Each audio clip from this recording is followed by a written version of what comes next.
Pro-Kurdish Peoples Democratic Party, HDP, CO Chair Selahattin Demirtaş has said his party may consider forming a coalition with the main opposition Republican People's Party, CHP, but will never engage in any alliance with the ruling Justice and Development Party, AK Party, if the HDP passes the 10% election threshold.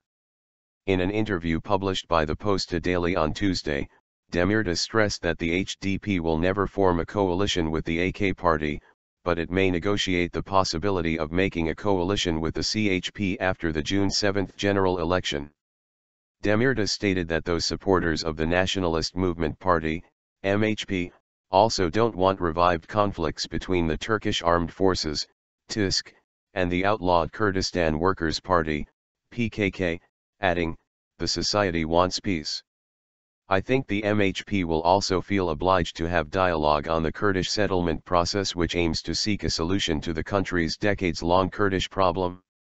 When asked whether his remarks about the MHP might be construed as a coalition formula that will include the MHP if this party adopts a positive stance over the course of the talks on the Kurdish issue, Demirtaş responded, "My remarks on this subject should not be construed as a possibility of coalition with the MHP.